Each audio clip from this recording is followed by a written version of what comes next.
ஒருத்தரை ரொம்ப நாளா காணும். அவர் கொலை செய்யப்பட்டிருக்கலாம்னு நினைச்ச போலீஸ் சந்தேகத்துக்கு பேர்ல ஒருத்தனை கைது செஞ்சாங்க.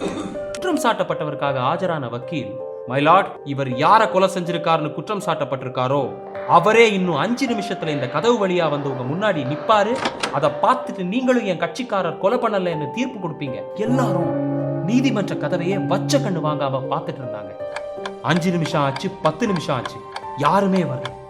மயிலாட், நீங்க உட்பட இங்க இருக்கிற யாருமே காணாம போனவர் கொலைதான் செய்யப்பட்டாருன்னு முழுசா நம்பல. அதனாலதான் எல்லாருமே வாசல் கதவை பார்த்துட்டு இருந்தீங்க. இந்த சந்தேகத்தின் பலனே எனது கட்சிக்காரருக்கு அளித்து அவரை விடுதலை செய்ய வேண்டும் என தாழ்மையுடன் கேட்டுக்கொள்கிறேன்னு கம்பீரமா சொல்லிட்டு மறுபடியும் உட்கார்ந்தார். நீதிபதி தீர்ப்பை வாசிச்சார். குற்றவாளிக்கு ஆயுள் தண்டனைன்னு தீர்ப்பளிச்சார். இதை கேட்டு அதிர்ச்சி அடைஞ்ச வக்கீல், ஏன் மயிலாடுன்னு கேட்க, நீதிபதி, அந்த 10 நிமிஷமா நான் வாசலை பார்த்தது உண்மைதான்.